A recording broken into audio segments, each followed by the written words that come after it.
ಮೂರನೆಯದ್ದು ಗುಜ್ಜೆ, preserved ಹಲಸಿನ ಗುಜ್ಜೆ. ಇವತ್ತು ದಕ್ಷಿಣ ಕೇರಳದಿಂದ 9 ತಿಂಗಳು ಬಹಳ ದೊಡ್ಡ ಪ್ರಮಾಣದಲ್ಲಿ ದಿವಸಕ್ಕೆ ಸೀಸನ್ನಲ್ಲಿ 700-800 ಟನ್ನಿನಷ್ಟು ಗುಜ್ಜೆ ಉತ್ತರ ಭಾರತಕ್ಕೆ ಹೋಗ್ತದೆ. ಅದನ್ನೇ ತಿನ್ನುವ ರೂಪಕ್ಕೆ ತರುವ ಪ್ರಯತ್ನ ಕೇರಳ ಮಾಡಿಲ್ಲ. ಯಾರು ಮಾಡಿದ್ದಾರೆ ಅಂದರೆ ಹೆಚ್ಚಾಗಿ ಮಾಡಿದವರು ಕೊಂಕಣ್ಣವರು. ನಮಗೆ ಒಳ್ಳೆ ಪೊಟೆನ್ಷಿಯಲ್ ಇದೆ. ಏನು ಮಾಡ್ಬೋದು ಅಂದರೆ ಸಿಂಪಲಾಗಿ ಅದನ್ನು ರಿಟಾರ್ಟ್ ಪೌಚ್ಗಳಲ್ಲಿ ಸಂರಕ್ಷಿಸಿ ಮಾರಬಹುದು. ರಿಟಾರ್ಟ್ ಟೆಕ್ನಾಲಜಿ ತುಂಬ ಕಾಸ್ಟ್ಲಿ. ಅದಕ್ಕೆ ಆಟೋಕ್ಲೇವ್ ಅಂತ ಒಂದು ರಿಟಾರ್ಟಿಂಗ್ ಮೆಷಿನ್ ಎಲ್ಲ ಬೇಕು.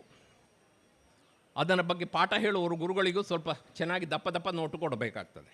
ಆದರೆ ನಾವು ಅರ್ಥ ಮಾಡ್ಕೋಬೇಕು, ಕೇರಳದಲ್ಲಿ ಮತ್ತು ಕೊಂಕಣ್ನಲ್ಲಿ ನಿಮಗೆ ಅತ್ಯಂತ ಕಡಿಮೆ ಖರ್ಚಿನಲ್ಲಿ ನಿಮ್ಮ ಮನೆಯ ಒಳಗೆ ದೊಡ್ಡ ದೊಡ್ಡ ಕಂಪನಿಯ ಯಂತ್ರಗಳನ್ನು ತಗೊಳ್ಳದೆ ರಿಟಾರ್ಟಿಂಗ್ ಮಾಡುವ ಕಲಿಸುವ ಗುರುಗಳಿದ್ದಾರೆ.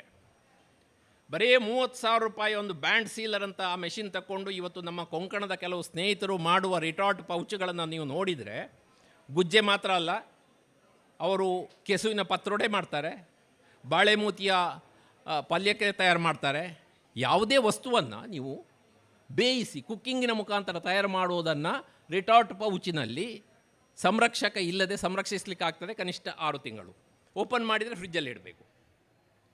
ಅಂಥದ್ದನ್ನು ಮಾಡಲಿಕ್ಕೆ ಸಾಧ್ಯ ಇದೆ. 10-15 ಲಕ್ಷ ಹಾಕಿ ಆಟೋಕ್ಲೇವ್ ಮಾಡಿಕೊಂಡು ಯಾವುದೋ ಕನ್ಸಲ್ಟೆಂಟಿಗೆ ಬಂದದ್ದಕ್ಕೆ 60,000 ಕೊಡೋದಕ್ಕೆ ಬದಲು ನಮ್ಮ ಇಲ್ಲಿಯ ಲೋಕಲ್ ಗುರುಗಳ, ನಾನಿದನ್ನು ಜುಗಾಡ್ ಟೆಕ್ನಾಲಜಿ ಅಂತ ಕರಿತೇನೆ, ಯಾವುದೇ ಕಂಪನಿ ಮೆಷಿನ್ ಇಲ್ಲದೆ ಬರೀ ಬ್ಯಾಂಡ್ ಸೀಲರ್ ಇಟ್ಕೊಂಡು ರಿಟಾರ್ಟಿಂಗ್.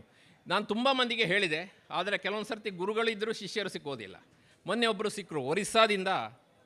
ಅವರು 3 ಮಂದಿ ಸ್ನೇಹಿತರು ಕಾರ್ನಲ್ಲೇ ಬಂದರು. ಚಿಪ್ಲೂಣ್ನಲ್ಲಿ ಒಬ್ಬರು ಅಭಯ್ ಅಂತ ಇದ್ದಾರೆ, ಅವರ ಹತ್ತಿರದಿಂದ ರಿಟಾರ್ಟಿಂಗ್ ಗುಜ್ಜೆಯನ್ನು ರಿಟಾರ್ಟ್ ಮಾಡೋದನ್ನು ಕಲ್ತ್ಕೊಂಡ್ರು. ಅಲ್ಲಿಂದಲೇ ಫೋನ್ ಮಾಡಿದರು, ನೆಕ್ಸ್ಟ್ ದಾಳಿ ನಿಮ್ಮ ಮನೆಗೆ ನಾಳೆ ಬರ್ತಿದ್ವಿ ಅಂತ. ಬರುವಾಗ ಅವರು 20 kg ಗುಜ್ಜೆ ತಂದಿದ್ದಾರಂತೆ ಒರಿಸ್ಸಾದಿಂದ. 14 ಪ್ಯಾಕೆಟ್ ರಿಟಾರ್ಟ್ ಆಗಿದೆ. ನಮಗಿದನ್ನು ಕಲ್ತಾಯಿತು ಅಂತ ಹೇಳಿದರು. ಗುರುದಕ್ಷಿಣೆಯಾಗಿ 4 ಪ್ಯಾಕೆಟ್ ತಂದುಕೊಟ್ಟು ನನಗೆ ಹೋಗಿದ್ದಾರೆ. This is possible. ಆಮೇಲೆ ರೆಡಿ ಟು ಈಟ್ ಇವತ್ತು ಪುತ್ತೂರಿನಲ್ಲಿ ಶುರುವಾಗಿದೆ.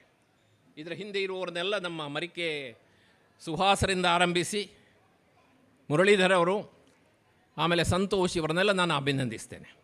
ನಾನು ಮೊನ್ನೆ ಸಾಗರಕ್ಕೆ ಹೋಗಿದ್ದಾಗ ಅವರಿಗೆ ಹೇಳಿದೆ, ನೋಡಿ ನಮ್ಮಲ್ಲಿ ಕೂಡ ರೆಡಿ ಟು ಈಟ್ ಸೊಳ್ಳೆ ಬರಲಿಕ್ಕೆ ಶುರುವಾಗಿದೆ. ಸರ್ ಅದು ಹೇಗೆ ಆಗ್ತದೆ ಸರ್, ನಿಮಗೆಲ್ಲ ಆಗ್ಬೋದು, ನಮ್ಮೂರಿನಲ್ಲಿ ಹಲಸಿನ ಹಣ್ಣು ಬಿದ್ದು ಕೊಳೆಯುವಲ್ಲಿ ಯಾರಾದರೂ ಹಣ ಕೊಟ್ಟು ತಗೊಂಡಾರ ಅಂತ. ನಾನು ಹೇಳಿದೆ, ಅಲ್ಲೇ ಮೊದಲ ತಪ್ಪು ನೀವು ಆಲೋಚನೆ ಮಾಡೋದು. ಅಡಿಕೆ ಪತ್ರಿಕೆ ಇದು ಕೇವಲ ಅಡಿಕೆಗಿರುವ ಪತ್ರಿಕೆಯಲ್ಲ. 34 ವರ್ಷಗಳಿಂದ ನಿರಂತರ ಮೂಡಿ ಬರುತ್ತಿರುವ ಅಭಿವೃದ್ಧಿ ಪತ್ರಿಕೋದ್ಯಮದ ಕೃಷಿ ಮಾಸ ಪತ್ರಿಕೆ. ನೆಲ ಜಲ ಉಳಿಸಿ, ಕೃಷಿಕರ ಕೈಗೆ ಲೇಖನಿ, ಕೃಷಿ ಯಾಂತ್ರೀಕರಣ, ಹಲಸು ಅಭಿವೃದ್ಧಿ, ಬಾಕಾಹು, ಫೈಬರ್ ದೋಟಿ, ಹೀಗೆ ಹಲವು ಆಂದೋಲನಗಳ ಹರಿಕಾರ. ಇಂದೇ ಚಂದಾದಾರರಾಗಿ